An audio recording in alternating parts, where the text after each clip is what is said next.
Mi nombre es Yersinio Soto Sánchez, soy médico radiooncólogo staff de IPOR, del Instituto Peruano de Oncología y Radioterapia. Les doy la bienvenida ante todo y me complace presentar esta tercera sesión en nuestros módulos de radioterapia. En este caso vamos a hablar de dos temas muy importantes, ¿no? Uno es la radiocirugía y el otro es el SBRT o radiocirugía extracraneal. Para esta ocasión tenemos la oportunidad de tener a dos médicos de nuestro staff muy importantes, ¿no? Como son la doctora Milagros Rodríguez Zabaleta y el doctor Roger Calle Cueva, ¿no? Ellos nos van a hablar hoy día de dichos temas que acabo de mencionar. Entonces, me gustaría diciendo y presentando sobre todo a la doctora Milagros Rodríguez, antes de presentar su exposición acerca de SBRT o radiocirugía extracraneal. La doctora es médico radiooncóloga, formada en la Universidad San Martín de Porres, con posgrado en especialidad en radiooncología en IPOR por la Universidad Ricardo Palma. La doctora ha formado parte de su especialidad en radiocirugía de alta precisión, extracraneal y braquiterapia en las Islas Canarias, en Madrid, España, y además en Berlín, Alemania, ¿no? Está realizando además una maestría de actualización en docencia e investigación en oncología médica. Y el día de hoy nos hablará un poco sobre lo que es el SBRT o radiocirugía extracraneal. Y para el cual damos pase y muchas gracias, doctora, por estar hoy día con nosotros. Y sin más que decirle, le doy el pase a usted. Muchas gracias. Buenas noches a todos, muchísimas gracias por la presentación. El día de hoy es un día muy importante para mí porque se cumple un año del fallecimiento de mi abuelo, así que le dedico esta presentación a él que les he preparado con mucho cariño. Así que vamos a compartir pantalla. Muy bien.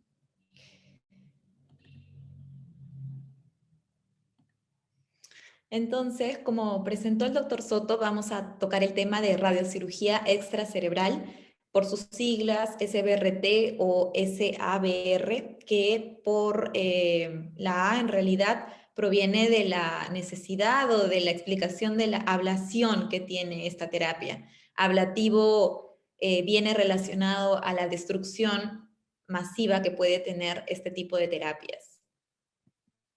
No tengo ningún conflicto de interés en esta presentación. Y bueno, parte del estado del arte actual en radioterapia es la inclusión de estas técnicas de alta precisión que nos permiten poder tener mejor resultado tumoricida en los tratamientos dirigidos a neoplasias. La radiocirugía extracerebral entonces es un método moderno y de precisión en radioterapia. Nos provee de un buen control local y mejoras en supervivencia comparables con los beneficios de la cirugía. Puede ser de forma indirecta o de forma directa. ¿A qué me refiero con esto? A que de forma indirecta podría permitir que la cirugía sea capaz de tener un efecto más radical y de manera directa, pues porque tendría el mismo efecto que una cirugía en, por ejemplo, el cáncer de pulmón en estadios clínicos recientes o tempranos. Entonces, tiene tres tipos de efectos importantes: el efecto tumoricida, el efecto inmunogénico y el efecto vascular, que voy a explicar más adelante. Pero es importante recordar que para iniciar un programa de calidad de radiocirugía extracerebral, una institución necesita estar equipada con máquinas especiales y equipo entrenado para esto. Esto siempre con colaboración internacional que podría beneficiar a la institución que incorpore este tipo de técnicas en la supervisión continua de la adecuada utilización de estas técnicas. Nuestro instituto implementó la SBRT en julio de 2019, superando muchos obstáculos y beneficiándonos mucho de un apoyo internacional constante y ganando experiencia progresivamente. Voy a demostrar también esta parte en una gráfica de estadísticas de nuestros pacientes que va a poder también un poco que cuadrarnos en cómo estamos avanzando nosotros. Entonces, para empezar, hay que determinar qué efecto tiene la radioterapia en una célula tumoral, una radioterapia convencional. Entonces, decimos en radiobiología que hay dos tipos de efectos que la radiación produce al momento de ser administrada. Un efecto que es directo y un efecto que es indirecto. El efecto directo viene determinado por el daño estructural en el ADN celular. No en cualquier momento, lo realiza justo en la fase de multiplicación de la célula. Es por esto que ese efecto directo daña la estructura del ADN, rompiendo las cadenas de dobles cadenas o inclusive cadenas de una sola, como es el caso de las ARN. Y el efecto indirecto es porque esta radiación, al dañar el ADN, libera radicales libres. Y estos radicales libres generan un ambiente hostil para que las células malignas no se sigan multiplicando y terminen por morir, pues no tienen nutrientes de donde poder seguir superviviendo. A diferencia de el efecto que tiene la radiocirugía en la célula tumoral. La radiocirugía tiene, y lo he puesto en esta gráfica que me pareció muy importante, publicada en el 2019, es una publicación reciente. Si bien la radiobiología tiene ya muchísimos estudios desde el descubrimiento de la misma por Lexell, que voy a hablar más adelante, aún se siguen estableciendo muchas funciones y muchos beneficios que presenta la radiocirugía. Esto se ve representado en esta publicación y en este gráfico que ha sido recientemente publicado. Entonces vamos a determinar, y esto lo catalogan pues también asociándolo un poco al beneficio que tienen otro tipo de técnicas de radioterapia que nos permiten poder hacer dosis más altas por día. Entonces tenemos que una radioterapia convencional donde se administran 2 grays por día, grays es la carga de radiación que nosotros administramos en pacientes que reciben este tipo de terapias, tienen los efectos que ya mencioné en las células tumorales de generar una apoptosis al destruir el ADN celular. Tiene algunos otros efectos a nivel inmunológico y vascular, pero no son tan potentes como el efecto que podría tener las altas dosis de radioterapia, hablando ya en escalamientos que vienen en dosis que superan los 10 grays por fracción, donde tenemos una destrucción de los tejidos, tenemos mayor destrucción tumoral, tenemos mayor necrosis tumoral y tenemos mayor liberación de antígenos propios del tumor. Esto genera un efecto inmunogénico muy importante porque a pesar de que el tumor se destruye, puede liberar antígenos que hacen que nuestro sistema inmunológico aprenda a poder destruir o saber qué es lo que tiene que destruir y se vea evidenciado el famoso efecto abscopal, que es un efecto que los radiooncólogos conocemos clínicamente, todavía no ha sido demostrado in vitro, pero se ha reportado múltiples casos donde los pacientes se tratan en una zona con radiocirugía y las zonas cercanas, o en realidad no necesariamente cercanas, pero que están también enfermas, perciben una reacción instantánea de destrucción, y eso es propio de nuestro sistema de defensa evolucionado y con mayor entendimiento de estos antígenos que tiene que destruir. Muy aparte, tenemos un efecto vascular importante de obliteración de los vasos sanguíneos propios de los tumores, que nos permiten poder hacer que el tumor se necrose con mucha más rapidez. La radiobiología entonces del SBRT proviene de la primera fase de la radiocirugía, que básicamente fue creada por un neurocirujano. El doctor Lexell en 1950 descubre y crea estas máquinas capaces de poder administrar dosis altas basadas en fuentes de cobalto. Él utilizó este tipo de terapias para poder obliterar una malformación arteriovenosa en 1960.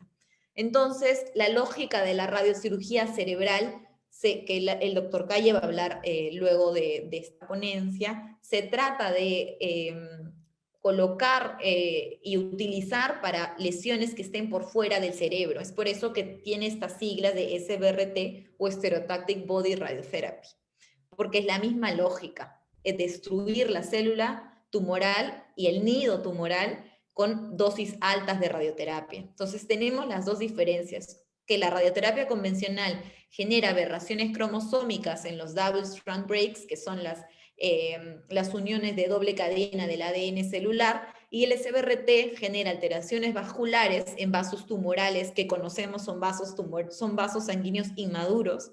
Tiene un daño indirecto en el microambiente tumoral al generar muchos más radicales libres y poder destruir con mayor efectividad el tumor, y tiene una estimulación del sistema inmunológico que ya les he conversado en las diapositivas anteriores.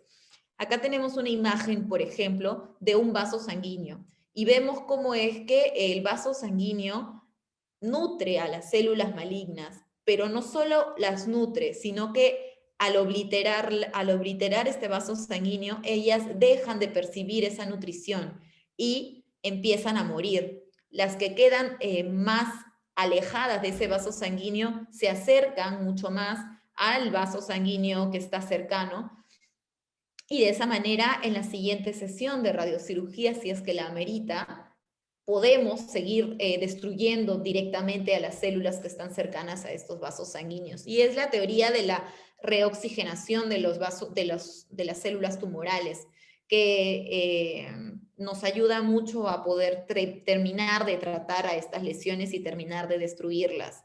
Todos conocemos que un paciente que tiene una hemoglobina por debajo de 8 y en algunas series por debajo de 10, tiene una oxigenación menor, y esto podría tener cierto impacto en reducción de efectividad, no solo de la radioterapia convencional, sino también de la radioterapia por radiocirugía.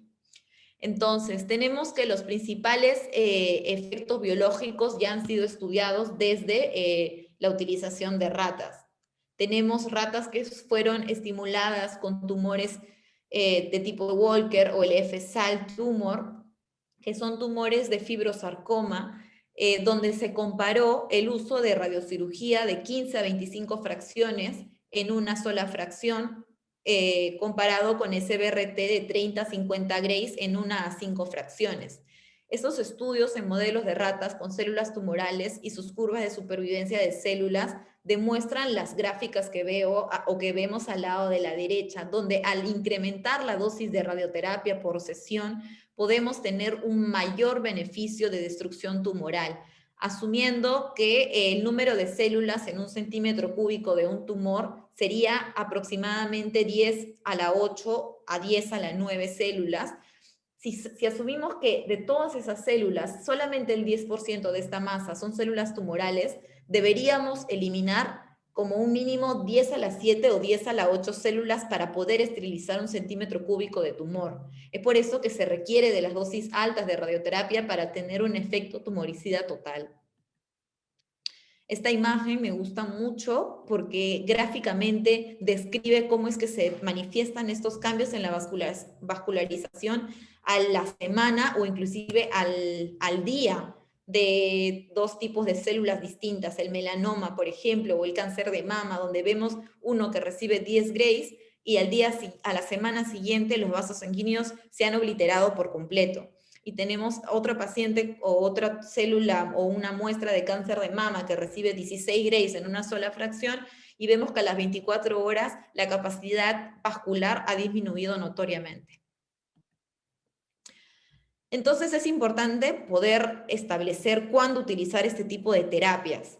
Más adelante voy a explicar cómo utilizarlas. Pero ¿cuándo? Es una herramienta útil y necesaria, sobre todo en enfermedad oligometastásica. Las enfermedades oligometastásicas que están actualmente consiguiendo ser ubicadas en pacientes que antiguamente se catalogaban como metastásicos y que no se les daba una oportunidad de sobrevida mayor a 1 mes o 6 meses. Hoy por hoy tenemos terapias target o terapias sistémicas que pueden controlar a los pacientes oncológicos y catalogarlos en una situación de oligometástasis. La oligometástasis es una enfermedad categorizada por encontrarse entre 1 a 5 lesiones en menos de 3 órganos distintos.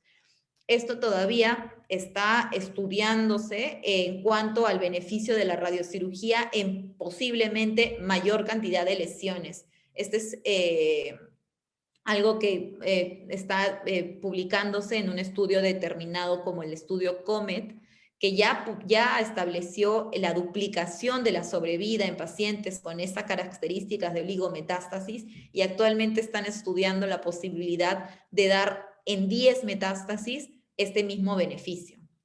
Entonces, siempre puede realizarse para disminuir tamaños tumorales y volverlos quirúrgicos, incluso para reemplazar la cirugía, como mencioné anteriormente. Es importante que centremos o no quitemos del contexto a tumores que sí pueden ser tratados con radiocirugía, que no depende del estirpe tumoral, depende del alfa-beta. El alfa-beta es una relación que los radiooncólogos utilizamos para poder determinar cuántas células sobreviven y cuántas células mueren por determinada cantidad de dosis. Esto estudiado hace muchos, muchos años en cada una de las células de distinto origen tumoral. Entonces nosotros conocemos el alfa-beta del cáncer de mama, el alfa-beta del cáncer de próstata, el alfa-beta del cáncer de colon, y con esto podemos determinar una dosis que sea biológicamente efectiva para poder destruir estas células. No es una regla dar tanta cantidad de dosis en tanta cantidad de fracciones, pero lo que sí es una regla es llegar a una dosis biológica efectiva que pueda destruir por completo ese estirpe tumoral en el cual nos estamos enfrentando. Entonces hay que conocer también nuestra intención terapéutica. Si nuestra intención terapéutica es curativa, esta terapia es muy útil e importante. Pero si no lo es y no tenemos una colaboración del paciente o un status performance que nos pueda determinar que el paciente se va a beneficiar de esta terapia, tenemos que evaluar el balance entre toxicidades y beneficio. Hay diferentes escenarios donde un paciente no puede o no logra ser tributario a este tipo de técnicas por pobre colaboración, por en muchas ocasiones tumores muy grandes que no tolerarían o no permitirían que el resto del órgano pueda seguir funcionando como tal, o que están cercanos a algunas estructuras que no van a poder tolerar esta dosis tan alta. Ahora, es importante la implementación de la tecnología. Entonces, nosotros tenemos nuestros aceleradores lineales desde el 2004, donde empezamos a administrar técnicas 2D y 3D, que son técnicas sumamente antiguas, que no tenían la facilidad que tenemos hoy por hoy en poder hacer que la radiación sea mucho más precisa, mucho más concentrada y mucho menos riesgosa. Esto gracias a las micromultiláminas que contienen nuestros aceleradores para poder hacer que la radiación sea mucho más concentrada. Se mueven de manera inteligente, pudiendo hacer que nuestra radiación adopte curvas, como vemos en la imagen. Voy a poner el puntero para que podamos ver. Como vemos en esta imagen, donde tenemos a una paciente con una metástasis hepática, donde vemos las curvas de dosis, y la curva de menos del 50% de la dosis está siendo descrita como la marca azul, y es una dosis exclusivamente dirigida al tumor, que sigue el trayecto del movimiento del tumor y nos permite poder asegurarnos de que va a ser irradiado lo que queremos irradiar. Entonces, antes de eso, pues nace la radioterapia de intensidad modulada, también administrada en forma estática o en forma de arcos, conocida como VMAT o Rapid Arc, que lo utilizamos al inicio con aceleradores lineales de la marca Varian desde el 2016, y luego con el acelerador lineal de la marca Elekta Infinity en el 2019 empezamos la implementación del SBRT para terapias de alta precisión a este nivel y a cualquier órgano que vamos a presentar más adelante. Entonces, ¿qué consideraciones debemos tener para implementar un programa de SBRT? Tener muy, muy claros los criterios clínicos que se requieren para utilizar este tipo de terapias. La radiocirugía extracerebral es sumamente útil en múltiples escenarios y les podríamos presentar todos los artículos que sustentan el uso de SBRT en cáncer de hígado, el uso de SBRT en cáncer de páncreas, el uso de SBRT en cáncer de próstata, en cáncer de pulmón. y es un sinfín de indicaciones que nos podrían beneficiar y que podríamos demostrar en este momento, pero se nos haría una charla muy eterna y la verdad que no los quiero aburrir, pero sí quiero que quede claro que para poder implementar un sistema de radiocirugía no solamente bastan con conocer la teoría de cuándo debemos hacerlo, sino cómo debemos hacerlo. Entonces, es un trabajo que se da siempre en un grupo que deba estar unido, multidisciplinario, y que siempre se superponga la calidad de vida de los pacientes antes del beneficio de la destrucción tumoral. Algunas consideraciones clínicas que había mencionado ya, que es el status performance del paciente. Estas son básicamente consideraciones generales.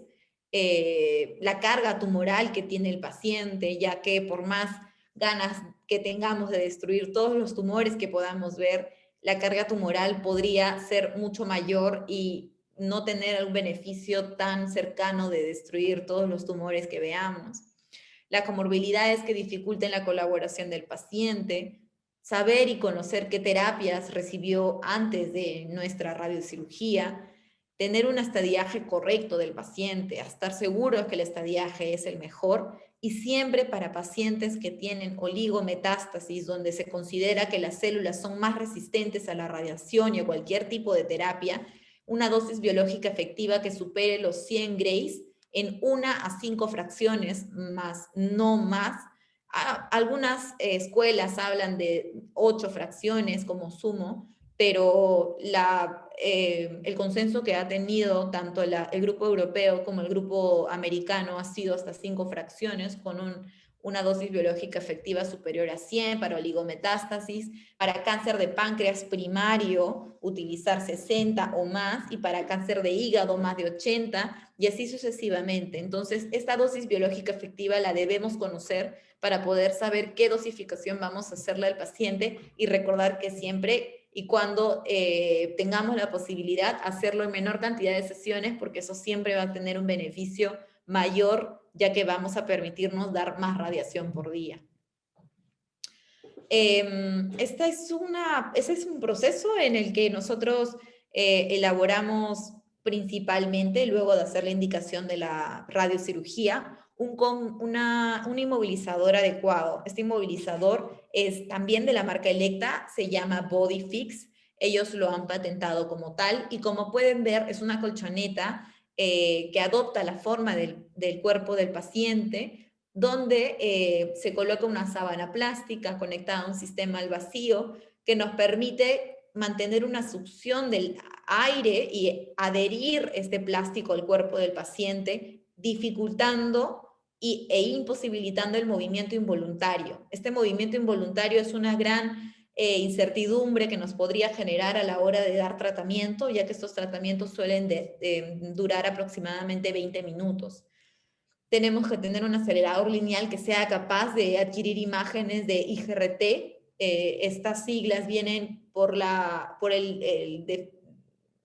definición de Image Guidance Radiotherapy, y eso es muy importante de considerar, ya que debemos saber qué es lo que estamos irradiando y si lo estamos haciendo bien en ese momento. Contabilizar mucho el movimiento respiratorio y el movimiento que puede tener durante un ciclo respiratorio el paciente. Se tiene que hacer una tomografía en 4D. La tomografía en 4D nos permite adquirir 10 adquisiciones de tomografía distintos en distintos movimientos respiratorios del paciente, para poder sacar promedios de los mismos y poder saber cuánto se va a mover el tumor. Porque por más márgenes pequeños que querramos darle, este tumor se podría mover, y al moverse podría salir del campo de tratamiento. Entonces es muy importante establecer este movimiento tumoral. La fusión de imágenes también es crucial. Fusionar imágenes de resonancia para cáncer de hígado, fusionar imágenes de PET scan para cáncer o metástasis de pulmón, nos permite poder delimitar no solamente el estadiaje y qué lesiones vamos a tratar, sino qué tanta lesión vamos a tratar, y si es que existen atelectasias o existen algunas otras lesiones cercanas que no son tumor y que por tanto podrían empeorar el cuadro inflamatorio del paciente. El tomógrafo que les mostramos acá es nuestro tomógrafo especial para radioterapia. Tiene la camilla la misma camilla que tiene el acelerador lineal, y eso nos permite la mejor reproducción del tratamiento, ya que tiene unas conexiones codificadas donde se insertan los mismos inmovilizadores a la misma camilla. No basta con hacer una tomografía en 4D, también hay que verificarlo en 4D. Nuestros aceleradores y los aceleradores hoy en día en realidad tienen la posibilidad de hacer imágenes relativamente similares a una tomografía, donde se adquiere una imagen volumétrica para poder corroborar la posición del paciente. Esto se hace siempre antes de una terapia de intensidad modulada. Sin embargo, para las radiocirugías, la tecnología del Symmetry, que es una tecnología que permite grabar durante todo el giro del gantry, que dura aproximadamente en ese momento más de un minuto y medio, grabar la respiración del paciente en ese momento y visualizar que durante ese movimiento el tumor no se va a salir de los márgenes que nosotros hemos planificado. Compara las imágenes y al compararlas nos permite ver el tumor y nos permite poder corroborar que no se mueve.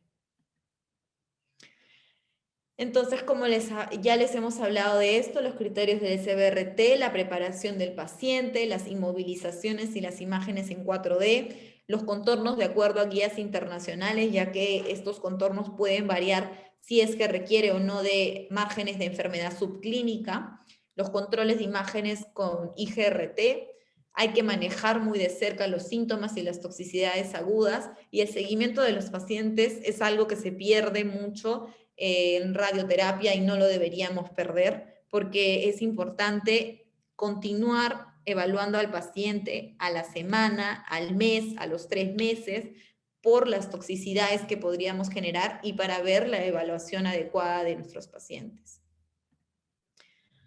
Entonces, acá le quería presentar a todos una estadística actualizada de este año de nuestros pacientes en cuanto a edades. Vemos que la mayoría de pacientes que tenemos son pacientes que están por encima de los 60 hasta los 80 años, inclusive hemos tenido octogenarios que han tenido unos resultados excelentes. Todos estos pacientes siguen vivos y están con la enfermedad primaria controlada. Hemos tenido un paciente que era un poco más joven, que tenía o tiene un cordoma. Voy a presentar más adelante cómo es que ha resultado el tratamiento de radiocirugía en este cordoma cervical.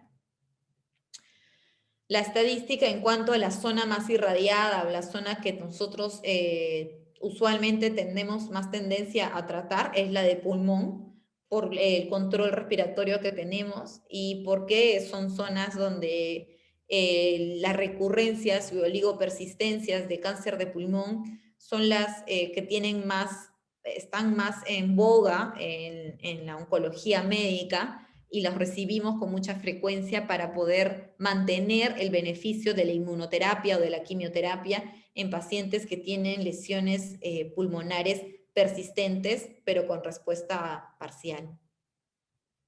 Las dosis utilizadas, en realidad la mayoría de pacientes reciben dosis por encima de los 40 grays, pero esto depende mucho de la dosificación, como mencioné anteriormente, del fraccionamiento y de la intención terapéutica. Y acá quiero presentarles algunos ejemplos. Esta es una de mis pacientes más queridas, la verdad, y una de las primeras que se trató con radiocirugía con nosotros. Actualmente ya no tiene 59 años, ya cumplió 60. Una paciente con cáncer de mama derecha, luminal B, HER2 negativo, era un estadio clínico 2B al debut en el 2007. Fue operada con una mastectomía radical modificada con reconstrucción y micrometástasis en ganglio centinela de 1D4. Se le hizo una disección radical axilar, quedando un 0 de 18 ganglios. Luego recibió quimioterapia, hormonoterapia y no se le dio radioterapia en esa época. Se mantuvo sin evidencia de enfermedad hasta agosto 2019, donde empieza a tener dolor paraesternal derecho con una aparición progresiva de una masa. Se le adquiere un PET-CT en marzo del año pasado y se evidencia una masa de 2.4 centímetros de captación de 5.2 de SV entre el segundo y tercer cartílago controesternal. Se le hizo una biopsia determinando que era compatible con el primario de mama. Se envía a la paciente para radioterapia a la lesión y se cambió la terapia sistémica fulvestrant. Ese es el PET scan con el que llega a nosotros. Se hace una planificación de esta lesión paraesternal, haciéndola en un fraccionamiento de 42 grays en 3 fracciones. Se hizo un PET-CT luego de 6 meses, determinando una disminución, como vemos en la imagen de la izquierda, del tamaño y del hipermetabolismo, que en ese momento ya era de SV2.2. La enfermedad y la paciente actualmente, seguro los colegas oncólogos que están en esta reunión, saben que ella se ha mantenido sin evidencia de enfermedad desde entonces. Entonces, esta tomografía de simulación y la utilizo como ejemplo porque podemos ver las 10 secuencias de tomografía que nosotros requerimos evaluar para poder determinar que la lesión va a ser siempre tratada y no va a salirse del campo de tratamiento. Abrimos las 10 secuencias y contorneamos en todas las secuencias para asegurarnos de que esta lesión será tratada. Otro ejemplo es esta paciente de 64 años. Ella inicia con un diagnóstico de cáncer de mama izquierda, luminal A, estadio clínico 1, sometida a todas las terapias conocidas en ese momento, en marzo de 2016. En junio de 2019 presenta una patología oncológica metacrónica de tipo melanoma. Se le hace un PET-CT por ese diagnóstico donde se evidencia una adenopatía hipermetabólica subcarinal que tratamos con radioterapia hipofraccionada teniendo una buena respuesta. Sin embargo, en el PET de reevaluación, esa lesión ya no estaba presente, pero sí una a nivel del hígado, a nivel del segmento 6, con un SV de 3.6 y que medía 1.3 centímetros, como la vemos en el lado derecho. Le dimos la radiocirugía a este nivel, utilizando todos los métodos importantes de fijación, y tuvimos una respuesta muy buena para esa lesión. Sin embargo, aparecieron 2 lesiones más, confirmándolas en el segmento 6 y en el segmento 4. Bueno, ambas fueron tratadas con 42 grays en 3 fracciones, y en el nuevo PET, después de esa segunda radiocirugía, vemos, quiero cambiar esto, a ver. Muy bien, voy a quitar el puntero para que pueda mover esto. Muy bien. Vemos que aparecieron 2 lesiones nuevas en el hígado y además un nódulo pulmonar a nivel del lóbulo inferior izquierdo, así que vemos que también la radiocirugía tiene un potencial efecto tumoricida en la zona, pero la enfermedad sistémica también debe ser controlada después de ese tratamiento. Ella pasó a recibir quimioterapia con ACE y paclitaxel. Y en la última evaluación de su enfermedad, le he visto a esta paciente hace un par de días en consultorio, está sin evidencia de enfermedad, nuevamente por exámenes diagnósticos de imágenes y marcadores tumorales. Otro ejemplo, esa es una paciente de 87 años que tuvo una recurrencia de un cáncer de pulmón operada en el 2011. Tenía una captación patológica en el tejido cicatricial de la zona de lobectomía. Fue sometida a radiocirugía, 40 grays en 5 fracciones, que se administraron de manera interdiaria en ese momento en realidad vamos a decir, para beneficiar a la paciente, para que descanse. En realidad era una paciente que se agitaba un poco. Y ella me comentó, me envió el resultado, el informe del PET, porque la perdimos de vista, se tuvo que mantener en controles en otra institución, pero había una resolución completa de la lesión sólida hipermetabólica en el lecho quirúrgico respecto del estudio previo, y actualmente ella sigue continuando sin evidencia de enfermedad. Este es otro ejemplo de un tumor conocidísimo como radioresistente, un cáncer de testículo no seminomatoso, que fue tratado en primera instancia en el 2005, operado con quimioterapia adyuvante con el esquema B por 6 cursos en marzo de 2006. Se mantuvo sin evidencia de enfermedad hasta que en marzo de 2020 empezó a tener en los controles crecimiento de ganglios paraórticos en diferentes lugares, por lo que se realiza un PET. Y en este PET se evidencia una lesión heterogénea paraórtica con un SV de 14.1 y las demás no las categorizaban como secundarismo. Sin embargo, decidimos tratarlas y se decide el SBRT a dosis altas por radioresistencia conocida de primario.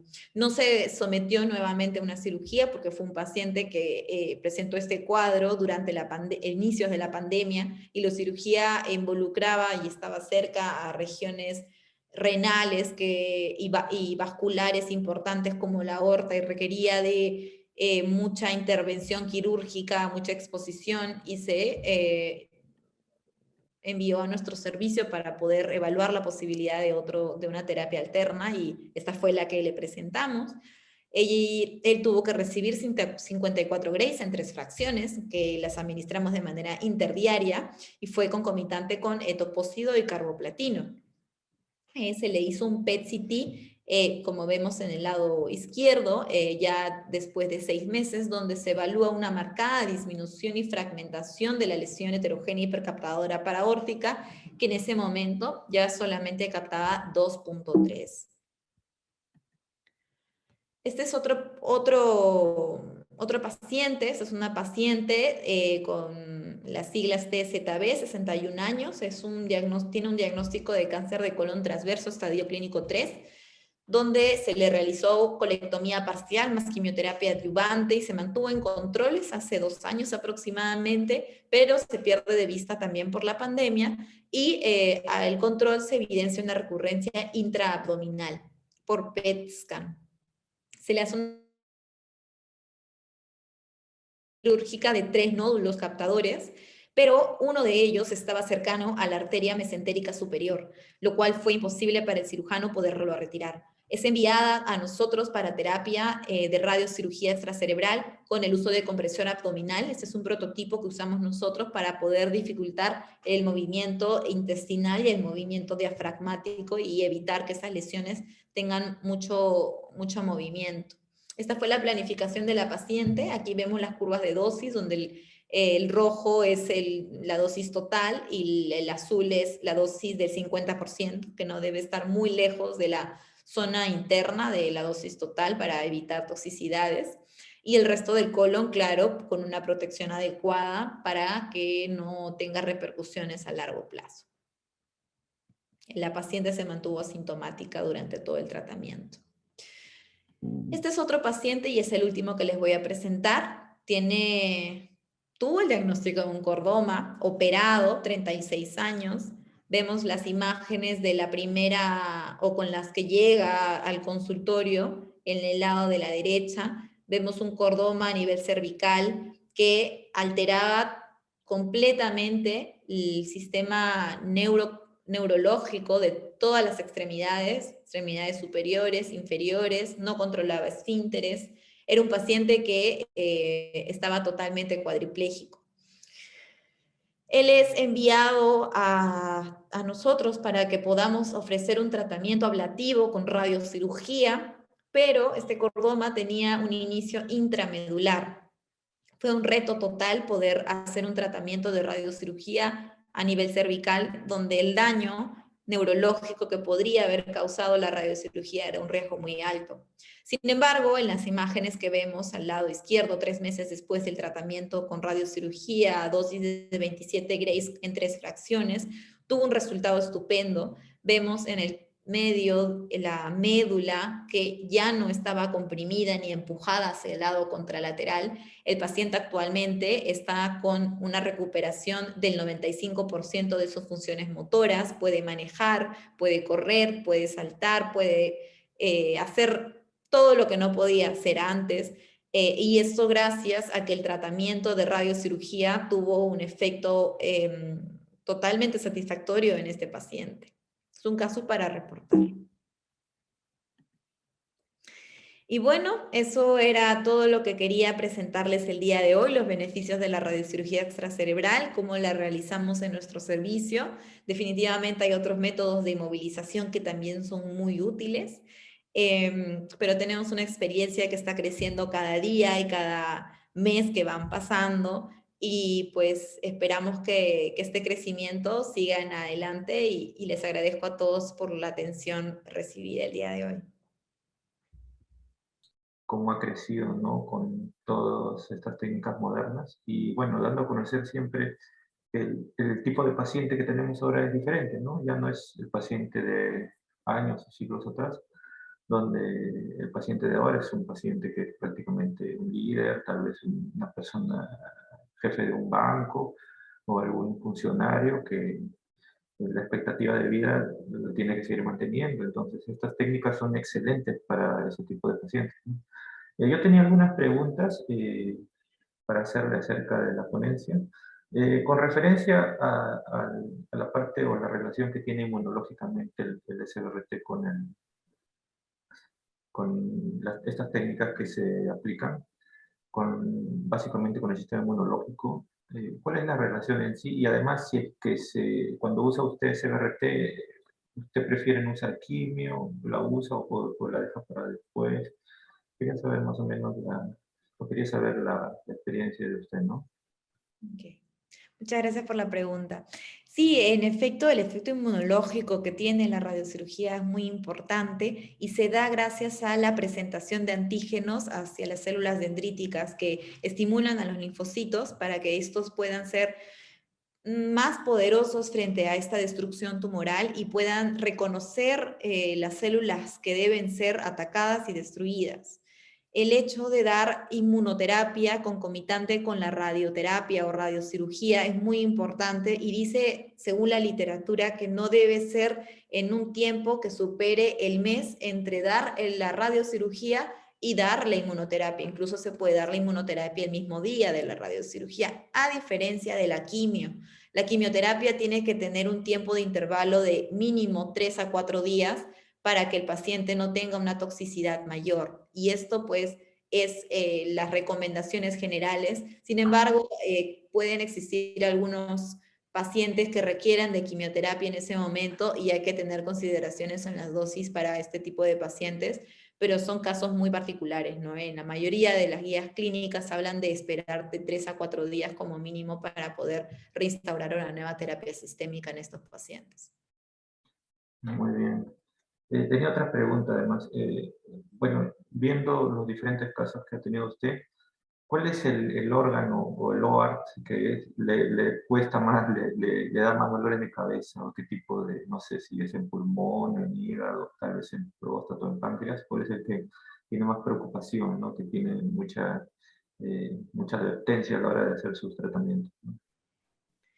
Bueno, el lugar que más hemos tratado y con el que más tenemos experiencia es el pulmón, y son con lesiones ultracentrales. Entonces, el bronquio es una región el bronquio principal, que nos limita en algunas ocasiones la cantidad de dosis. Lo que se puede realizar y lo que se hace es disminuir o enfriar, en términos de radiooncología, enfriar un poco esa región para que la dosis total que se recibe en ese bronquio, que se calcula según los 5 centímetros cúbicos dibujados del bronquio principal, no toleren o no se superpase esa dosis, para que el paciente no tenga toxicidades agudas ni toxicidades crónicas. Las toxicidades agudas vienen determinadas pues, por procesos inflamatorios que se dan a nivel bronquial, y las toxicidades crónicas pueden llegar hasta una fístula a nivel de los bronquios principales. Sí, bueno, como dice usted, hay que tener cuidado, ¿no? Con esas estructuras, son muy importantes, ¿no? Y creo que todas cumplen, ¿no? A la hora de hacer el plan y los constraints, ¿no? Ahora yo quería hacer otra pregunta referente, por ejemplo, en los pacientes que tenemos hoy en día, muchos pacientes metastásicos, ¿cuándo decide, por ejemplo, usted darle radioterapia paliativa a una metástasis de columna?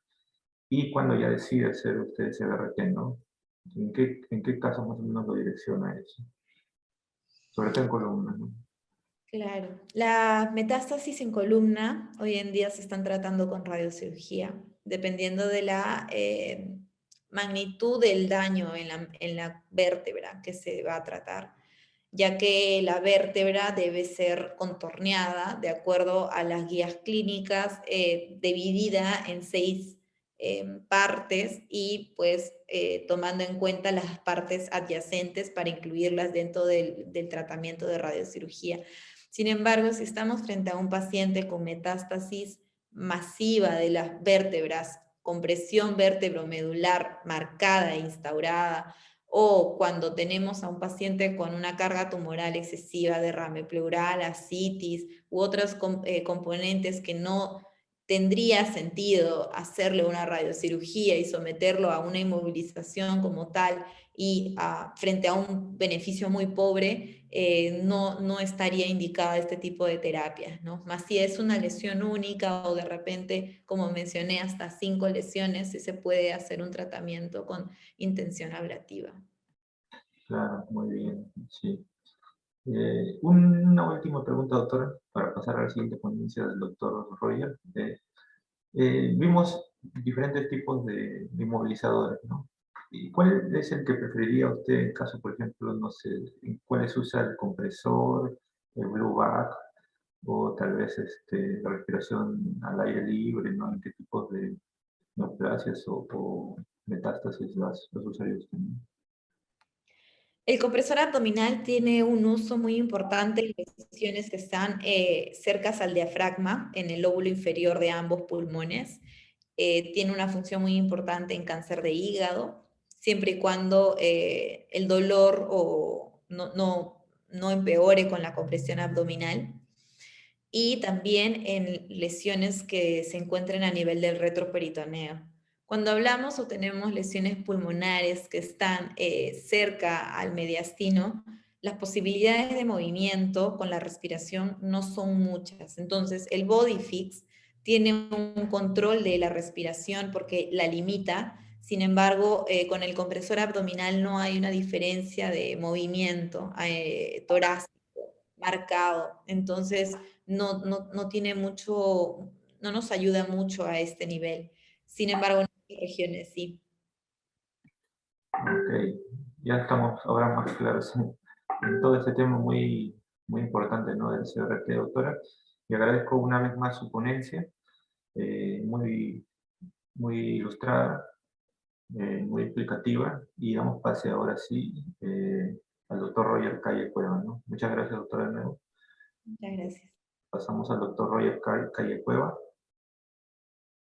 El doctor se está conectando. Antes No, de sí, sí, estoy aquí, buenas noches. Cueva es el médico staff de IPOR, del Instituto Peruano de Oncología y Radioterapia, con formación en el mismo centro. Hizo la especialidad y luego hizo un stage y rotaciones en Argentina, en el centro de Anfunes y en el Marie Curie, más que todo, y enfocado al tema de la radiocirugía, ¿no? Eh, Damos la bienvenida, reiterando al doctor Roger Calle Cueva, y puede empezar su ponencia, doctor. Sí, muchas gracias. Felicitar igualmente a la doctora Rodríguez por su presentación. Gracias al comité organizador. Eh, Antes que nada, quisiera que me confirmes, doctor Soto, si es que se me escucha bien, ¿sí? Sí, sí, doctor, se escucha Perfecto, gracias. perfectamente El el día de audio. hoy vamos a tocar el tema de radiocirugía cerebral. Como muchos sabemos, es un tema bastante importante, bastante moldeable y que nosotros practicamos desde hace bastante tiempo, desde el año 2014, 2010 aproximadamente. En realidad, vamos a tocar algunas generalidades. Como sabemos, esto inició en Estocolmo, en Suecia, como ya lo mencionó la doctora Rodríguez, en 1950 aproximadamente por el doctor Lexel, y como sabemos para nuestro tema en radiocirugía cerebral, hay diferentes equipos como el Gamma Knife, CyberKnife y el acelerador lineal, ¿no? Cada uno con sus ventajas, desventajas, que ya se conocen, ¿no? En general, la idea de la definición, si bien es cierto no hay una definición estricta, este es un tratamiento que se brinda con radiación externa, generalmente con intención de radicalidad, la ventaja que no es invasivo, entregando altas dosis a un target y con una gradiente de dosis marcada, lo cual significa una caída de dosis a milímetros del target en 1 o 5 sesiones con muy alta precisión, ¿no? Recalco que usualmente es un tratamiento de radicalidad, sin embargo, incluso en muchas ocasiones y en muchos lugares se ha hablado hasta de radiocirugía paliativa, lo cual no es un estándar por el momento a nivel del sistema nervioso central, ¿no? Las indicaciones, nosotros tratamos patología maligna, en este caso sea tumores primarios o metastásicos. En general los tumores primarios, básicamente como sabemos en recurrencias o enfermedad residual en algunos casos, y en los secundarios generalmente son el gran bloque, ¿no? Al igual que la patología benigna, sea tumores primarios como hipófisis, crenofaringiomas u otros, o malformaciones arteriales, que también es un gran bloque de los pacientes que tratamos, ¿no? Otras indicaciones, tenemos la patología funcional, que está en boga en mucha práctica a nivel internacional. Dentro de esta, las diferentes tipos de neuralgia, algunas patologías funcionales como la epilepsia, los síndromes convulsivos o incluso el dolor, ¿no? El dolor es algo que también se está haciendo bastante con las talotomías, ¿no? En realidad no hay actualmente alguna limitación para un paciente más que la elegibilidad, ¿no? Para la selección de estos pacientes. Obviamente, mientras mejor elijamos a un paciente, mejor resultado podemos ofrecer y mejor tasa de éxito en cuanto a lo que viene a ser la respuesta esperada, ¿no? La elegibilidad, usualmente el paciente fit, un paciente con un performance bueno, usualmente mayor a 70 o único entre 1 como máximo 2, mientras menor sea el volumen, mejor resultado, usualmente menor volumen, mayor dosis y menor toxicidad. Y en el caso de enfermedad cerebral secundaria, también contar que tenga menos enfermedad extracranial, ¿no? Ahí les coloco que actualmente la radiocirugía es adaptable a ciertas circunstancias y debemos de abordar con un tratamiento bastante personalizado hacia cada paciente, ¿no? No es lo mismo tener un paciente con un performance no tan bueno versus un paciente que tenga un performance bueno, o un paciente que pueda ser candidato a alguna terapia sistémica que lo pueda ayudar, como bien he hablado de la inmunoterapia o de alguna terapia target, que nos pueda ayudar en cuanto a la respuesta sistémica y el control extracraneal de enfermedad. En este tipo de pacientes se les puede dar algún tipo de chance, ¿no? El procedimiento usualmente es bastante complejo. Usualmente utilizamos una resonancia contrastada. Sabemos que la resonancia nos permite delimitar mejor la lesión y además de esto nos permite tener una visión, por así decirlo, en HD de la lesión. De esta forma, disminuyendo el margen de error y aumentando la precisión en cuanto al contorno, ¿no? Usualmente los equipos que nosotros tenemos, como son aceleradores lineales, se usan una tomografía de simulación, la cual se puede hacer con un marco Fresnel o no, o un marco estereotáxico fijo. Además de, una vez obtenidas estas dos imágenes, se realiza una fusión de imágenes en los diferentes software con los que contamos, y después de eso se realiza la planificación médica, que básicamente es la delimitación del target y de los OAR, de los órganos de riesgo, la planificación física, que sabemos que sin los físicos médicos no podríamos realizar este tipo de tratamientos tan complejos, definiendo en este caso y delimitando la dosis hacia el target. Y una vez aprobada esta planificación físico-médica, se puede brindar el tratamiento en el acelerador, ¿no? Nosotros actualmente la mayoría de nuestros pacientes de radiocirugía los realizamos en el acelerador Infinity de Elekta. Tenemos el software Agility, que es un software que tiene un poco de velocidad, una mayor velocidad en las multiláminas y hace que conforme con mayor precisión. Tenemos los dos marcos, el marco fijo o el frameless. En realidad, sabemos que estos marcos nos ayudan en cuanto al margen de error, disminuyendo el movimiento prácticamente a 1 milímetro el margen de error, ¿no? Nosotros, según la estadística que tenemos, hemos tratado hasta el 2020, desde 2010, 592 pacientes. El grosero de nuestros pacientes está en las MAP y las metástasis cerebrales. En realidad, las MAP, tratamos muchos pacientes pediátricos o menores de 15 años con MAP y hemos tenido buenos resultados, ¿no? Hemos tratado también otras patologías como el meningioma, patología benigna como hipófisis o schwannomas u otros, ¿no? Y algunos tumores primarios como los gliomas, ¿no? Vamos a hablar un poco de los dos más grandes grupos, en este caso la metástasis cerebral. Como sabemos, la metástasis cerebral en Estados Unidos tiene una incidencia anual de 170.000 pacientes por año. La mayoría son de un primario del pulmón, seguido de mama, del primario desconocido, de melanoma o de colon, ¿no? Y en realidad, si nos ceñimos a no brindar un tratamiento, sabemos que la sobrevida es corta. Eso es ya un parámetro como para tratar de buscar radicalidad, ¿no? Sabemos que cuando controlamos la enfermedad a nivel central, vamos a poder tener un mejor pronóstico de nuestros pacientes, ¿no? Si se trata solamente con corticoides, tenemos una sobrevida en promedio hasta 2 meses, con RT sola.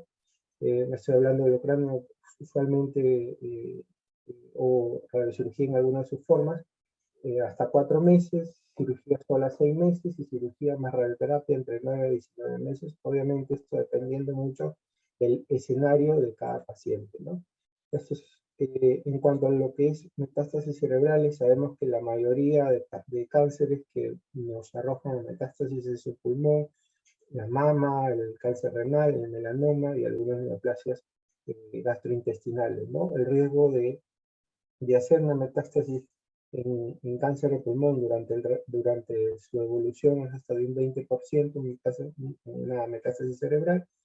También el de melanoma es un 7%, y obviamente en la evolución también hay que siempre hablar de los medicamentos. Sabemos que actualmente hay opciones para esperar alguna respuesta ante algunos medicamentos de terapia sistémica cuando un paciente debuta o tiene una metástasis metacrónica a nivel central, ¿no? En realidad, la mayoría de escenarios está estudiados, ¿no? Los grupos elegibles usualmente para radiocirugía se pueden asumir por el RPA o el DPA, que es también bastante específico.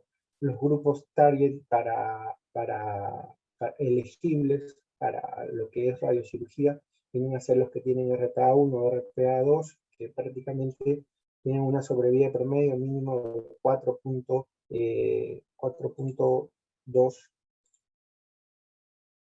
4.2 meses y 7.1 en el caso de ser una clase 1, ¿no?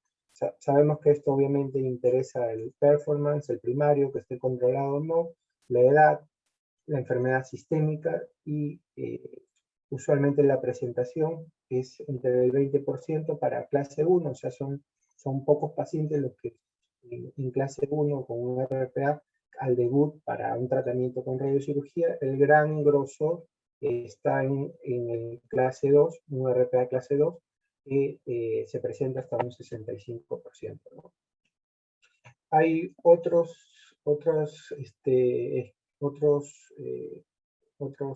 tipos de estadificación o guías como para ayudarnos como el GPA, que usualmente incluso está estudiado por tipo de primario. Hay, digamos, no lo he puesto acá, pero por ejemplo el cáncer de mama incluye si es HER2, en el caso de pulmón tiene diferentes ítems que te indican si es que la radiocirugía estaría más indicada o menos indicada y nos puede servir como guía, ¿no? La idea es evitar a toda costa, mientras más se alargue o mientras menos se use el tratamiento holocráneo. Eso es lo que debemos de evitar. Como sabemos, por más técnicas modernas que cuando brindamos el holocráneo, de todas maneras tenemos un alto deterioro neurocognitivo a los 6 meses. En la mayoría de nuestros pacientes, aproximadamente el 30% de nuestros pacientes a los 6 meses ya tienen deterioro cognitivo, si es que en algunos casos no se presenta antes, ¿no? Además sabemos de que a nivel del sistema nervioso central no solamente existe la malasia o la leucoencefalomalacia, ¿no? Existen más de 15 efectos adversos cuando uno trata en general a holocráneo, ¿no? Por más estrategias de neuroprotección como el RTOG que nos brindó la memantina, el RTOG0614 o el 9802 o el anzopimib, que son fármacos neuroprotectores o neuromoduladores, y que por más técnicas de radioterapia que protejan el hipocampo, que sabemos que poquísimas metástasis están cerca del hipocampo, la idea es evitar a toda costa el holocráneo, ya que este tipo generalmente trae mucha toxicidad, ¿no? Las técnicas con protección del hipocampo, sabemos que ya están definidas cómo hacer el contorno, deben iniciarlo, y en general nos limita la dosis al hipocampo, nos disminuye a la dosis. Ahora, en cuanto a la radiocirugía, sabemos que no hay una clasificación estandarizada. Usualmente se puede clasificar por el número de lesiones, como una radiocirugía metástasis cerebral única o una radiocirugía metástasis cerebral múltiple. En general, el punto de corte para definir múltiples, 3 a más lesiones. El número de fracciones, también, radiocirugía de iniciación o hipofraccionada. De esto se está hablando bastante, ¿no? Hay bastante, cada vez hay más literatura que respalda el uso de hipofraccionada en cuanto a similar resultado que una radiocirugía de iniciación sin tanta toxicidad. Y otro tipo de clasificación es la radiocirugía por etapas, ¿no? De 2 o más etapas que, como sabemos, también se viene desarrollando en lesiones de gran volumen. En los diferentes trabajos, desde 2004 hacia adelante, tenemos un control local más del 90%, entre el 80% para arriba, con una patología diferente y con diferentes equipos, ¿no? Hasta ahora igual, si bien es cierto, hay cierta inclinación a tratar con equipos específicos para terapia cerebral, no ha sido desplazado ni ha sido limitado el uso de radiocirugía con INA, ¿no? Vamos a hablar un poco de lo que es radiocirugía en metástasis cerebral única. En realidad, siempre tener en cuenta de que la radiocirugía en metástasis cerebral única ha demostrado incluso en algunos escenarios particulares, incluso mejorar la sobrevida o la esperanza de sobrevida del paciente, además del control local y evitar el daño cognitivo. También se puede aplicar en este caso para algún tipo de paciente que, como hemos mencionado, sea candidato a este, ¿no? Un caso clínico bastante puntual, un varón de 65 años con un cáncer renal que sabemos que es un cáncer radioresistente. Se evidenció en progresión a nivel del sistema nervioso central con un proceso neoinflamatorio único en la región parietal derecha. Se decidió radiocirugía, sesión única. Se realizó primero la planificación médica, sabemos que, como les mencioné, utilizamos en este caso una resonancia en T1 más una tomografía de simulación. Se contornea en este caso la lesión target, los órganos de riesgo, que como ven está bastante alejado de la mayoría de órganos de riesgo. Era un paciente bastante fit para lo que es la radiocirugía. Se realiza, nosotros con el equipo que tenemos podemos realizar una verificación con IGRT, con un ConvinCT, para evidenciar que estemos en el target de tratamiento, y de esta forma dar con mayor seguridad un tratamiento, ¿no? Una dosis bastante alta de 23 Grays, ¿no? Que sabemos que según el RTOG 9005, para lesiones metastásicas menores a 2 centímetros, usualmente la dosis sugerida es hasta 24 Grays. En este caso se utilizó 23 Grays, y tenemos la resonancia pre y post tratamiento. Es un paciente que respondió por completo a este tratamiento, ¿no? Y ahí una imagen se dio para la parte posterior en la resonancia coronal, y en realidad todo estuvo controlado con este paciente y fue de éxito, ¿no? En el caso de metástasis cerebrales múltiples, es un tema bastante importante e interesante que cada vez viene resaltando más, porque tenemos, en primer lugar, mejores equipos a nivel mundial que permiten tratar con seguridad varias metástasis, disminuyendo el volumen irradiado cerebral total del cerebro sano, y de esta forma nos permite ofrecer tratamientos radicales a este tipo de pacientes, ¿no? En realidad, para la radiocirugía, en caso de metástasis múltiple, tiene el control a nivel central, un control local, y igual no disminuye la función cognitiva, ¿no? Hablar de radiocirugía en metástasis cerebral múltiple, usualmente es hablar de radiocirugía hipofraccionada, ¿no? Que, como sabemos y ya hemos comentado, se puede dar entre 3 a 5 sesiones, y de acuerdo al volumen y de acuerdo a lo que los órganos sanos básicamente nos permitan ir, ¿no? En este caso voy a presentar a una paciente que tratamos también en el instituto, una señora de 63 años, un estadio 4 de pulmón. Tenía por resonancia 8 lesiones. Se decidió una radiocirugía fraccionada de 27 Grays en 3 sesiones. Estas lesiones en sumatoria no excedían los 15 centímetros cúbicos, pero siempre por la necesidad, en este caso, de conservar el tejido cerebral sano, se decidió hipofraccionar, ¿no? Vemos la parte de la planificación médica, donde se delimitan las lesiones, las estructuras sanas. El día del tratamiento, todos los tratamientos, se realizó el ConvinCT, o sea, la IGRT, para evidenciar que estemos en el lugar del tratamiento. Las lesiones en los controles posteriores fueron desapareciendo, disminuyendo la captación de contraste o desapareciendo por completo, y en realidad esta es una paciente que al año tuvo una recaída a nivel central.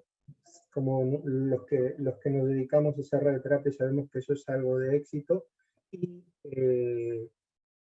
al año tuvo una recaída, y bueno, la hemos tratado hace menos de un mes con otra radiocirugía, pero por solo 3 lesiones, ¿no?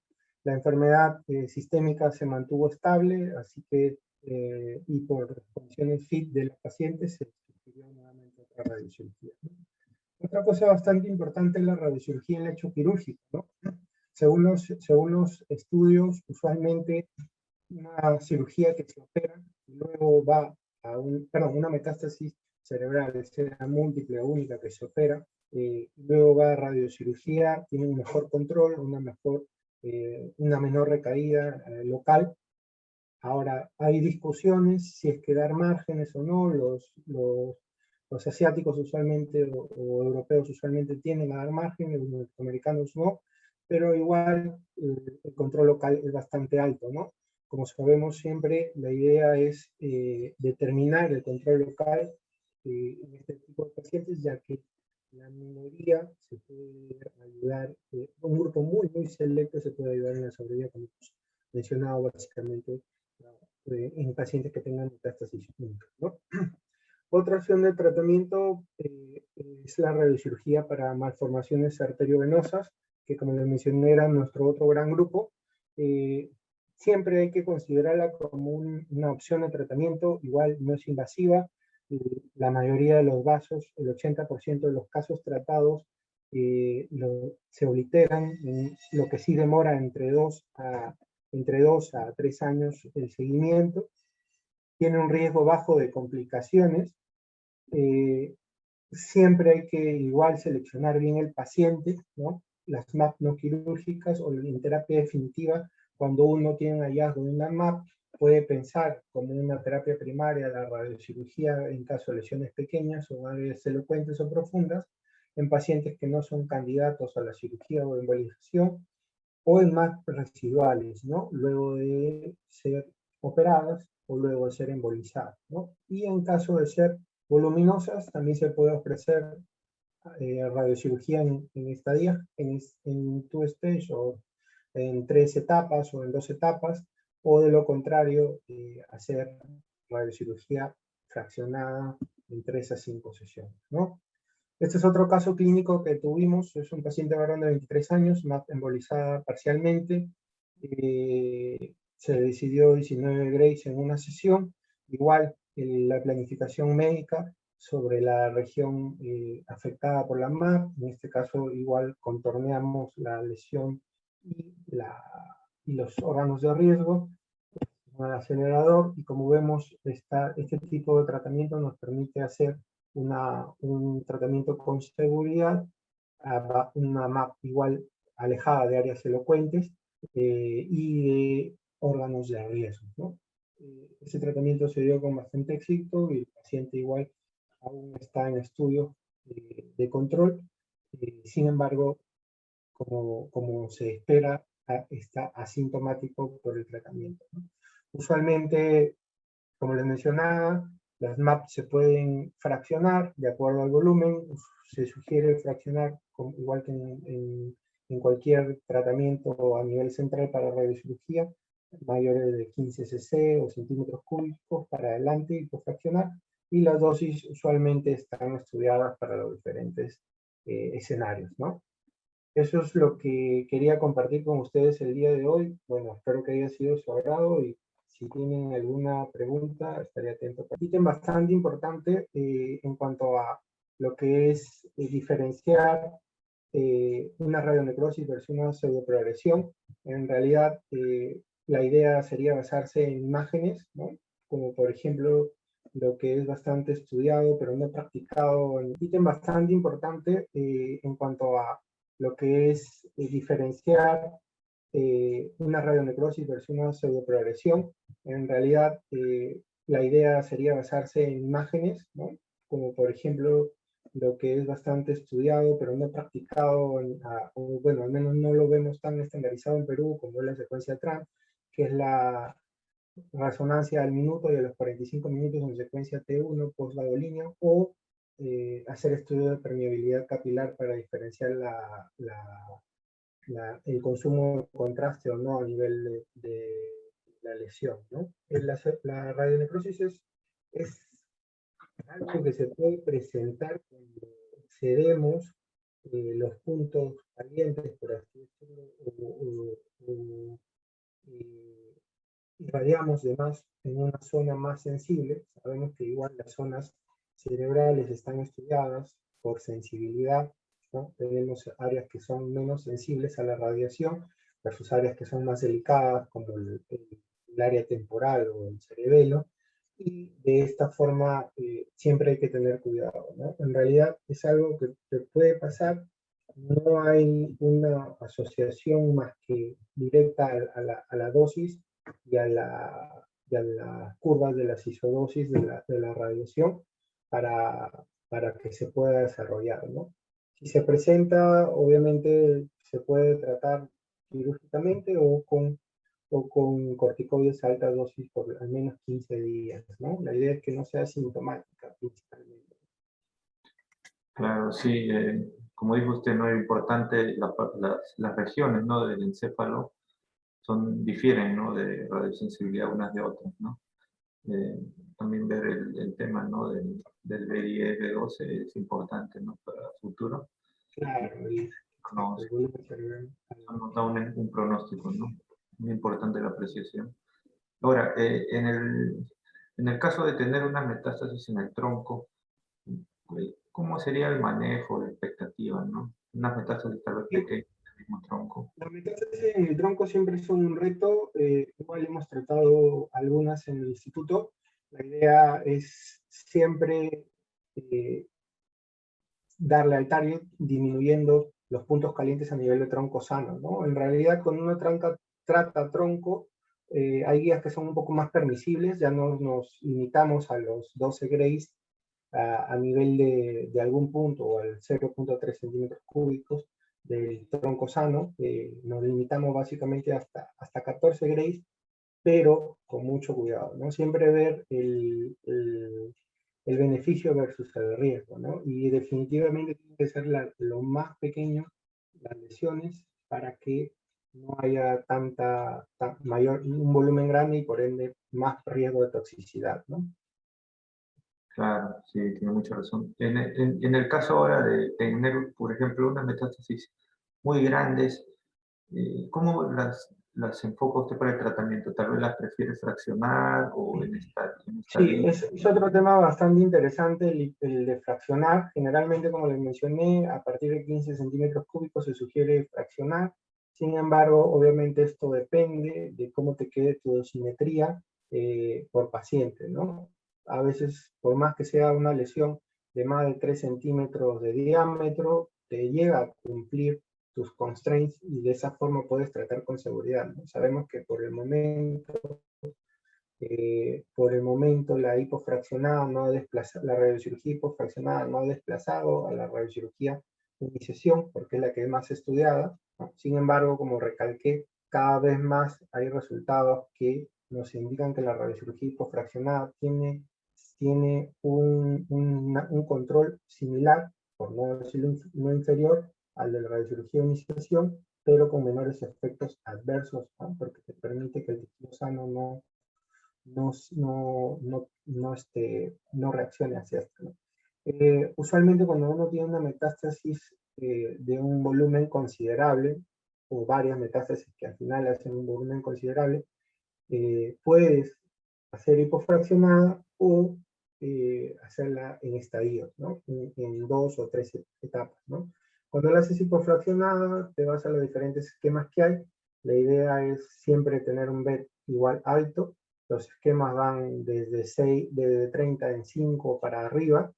Y en el caso de hacerlo en 2 etapas, algunos dan inicialmente una dosis de 15 grays o 14 grays o la que te calce, pero siempre tratando de ser mayor de 13, y a las 2 semanas o al mes puedes hacer otro tratamiento con las mismas consideraciones, ¿no? Ojo que ahí hay siempre que considerar la sumatoria de los dos tratamientos en cuanto a los constraints, y hay que considerar la prescripción, ¿no? Las curvas de prescripción, ¿no? Porque a veces por error uno hace, bueno, realmente creo que en el instituto hasta ahora no se ha hecho en estadios, pero sabemos que los colegas de diferentes países ya tienen cada vez más experiencia en esto, ¿no?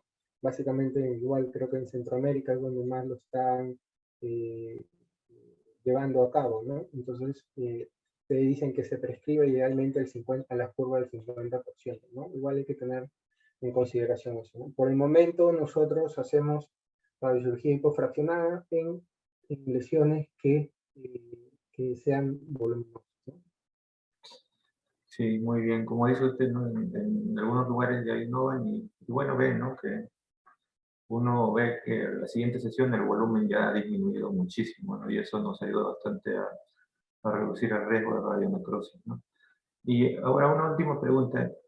¿Usted desestimaría el uso de conos o en algunos casos los podría usar a preferir en microductiláminas o láminas? No lo desestimaría porque obviamente mientras mejor sea la definición del target o las curvas de isodosis, hay que elegir, ¿no? Incluso en muchos lugares comparan, ¿no? Hacen las dos simulaciones en cuanto a lo que es la planificación física y comparan, ¿no? ¿Cuál es el plan que queda mejor? Obviamente sabemos por conocimiento que la radiocirugía con conos tiene ciertas características, ¿no? Para lesiones súper redondas o ovaladas que generalmente no se presentan, ¿no? La radiocirugía con conos sí se usa o no ha sido desplazada para nada en cuanto a lo que es la radiocirugía funcional, ¿no? Para eso sí se sigue usando, ¿no? Para lo que son las neuralgias, porque son tareas de muy pocos milímetros, ¿no? 0.4 milímetros, o a veces hasta menos, ¿no? Entonces, para ese tipo de tratamientos, sí la radiocirugía no ha sido, por así decirlo, desplazada, pero en realidad el uso de las micromultiláminas o los software que hacen que las láminas se desplacen más rápido, limitan mucho a un cono, ¿no? Y generalmente, como sabemos, nuestro target es bien raro o bien complicado que sea un target muy redondito, muy ovaladito, ¿no? Como para darle la forma o la distribución que usualmente nos arroja un cono, ¿no? Sí, sí, doctor. Bueno, coincido con usted que sobre todo en... Veo una pregunta, doctor Soto, del Henry Grajeda, sobre cómo definimos el target en más embolizadas. Usualmente, estimado, lo que hacemos, nosotros en la mayoría de casos trabajamos con un neurocirujano de la mano, ¿no? Los pacientes, aparte de eso, vienen bien estudiados, ¿no? Vienen con angiotomografías o con angiografías o con angioresonancias, ¿no? Si es que es necesario, igual los softwares que tenemos nos permiten la fusión de estas imágenes hacia la resonancia contrastada que hacemos para delimitar los órganos y hacia la tomografía de simulación, ¿no? Con ese target definimos, con ese tipo de imágenes podemos definir con seguridad nuestro target y de esta forma tratar realmente lo que es el nido residual o lo que consideraríamos como map activa, ¿no? Usualmente seguimos apoyándonos en la valiosa experiencia de los neurocirujanos con los que trabajamos para este tipo de casos, porque es complicado, son situaciones que a veces uno por más que revise, a comparación de un neurocirujano que ha hecho 5 años más toda su experiencia de ver cómo está la distribución angiográfica de estas lesiones, realmente ellos son los que nos ayudan en la delimitación de este tipo de patologías, y basados en esa delimitación, nosotros podríamos acomodar nuestro target hacia como creamos que convenga, ¿no? Sí, doctor, claro, siempre importante la ayuda de los neurocirujanos. A pesar de la tecnología, sin ellos es un trabajo en equipo, ¿no? Sobre todo la radiocirugía, ¿no? Doctor, agradezco de nuevo su excelente ponencia. Creo, ya, tal vez para interrumpirte, hay tal vez la última pregunta para no No. ser tan larga. El doctor Broncano está que consulta cuál sería la indicación de radiación con radiocirugía en el caso de recidiva de tumores cerebrales. En realidad, es un tema también bastante amplio, la recidiva de tumores cerebrales. Si son primarios, usualmente sabemos que igual hasta ahora no se desplaza la cirugía. Si es que no son fit para cirugía, hay que considerar en este caso cómo fue la radiocirugía, si es que es a nivel del mismo lecho de radiocirugía, por así decirlo, o el mismo target que hubo, y de acuerdo a eso partir, ¿no? En realidad, no se usa con mucha frecuencia, la radiocirugía es la primera opción usualmente en recurrencia a nivel central por tumores primarios, y bueno, también por tumores metastásicos es una de las primeras opciones, ¿no? En realidad es muy frecuente el uso, ¿no? Bastante frecuente. Y va desde los tumores como los gliomas de bajo grado hasta los de alto grado, ¿no? Puede ir con total tranquilidad y con bastante seguridad. Claro, doctor. Bueno, ahora sí revisamos, no hay más preguntas. Sí. Bueno, agradecemos de nuevo la charla del doctor Roger Calle Cueva y de nuevo también agradecemos a la doctora Milagros Rodríguez por sus 2 charlas que había el día de hoy, muy productivas, muy ilustrativas.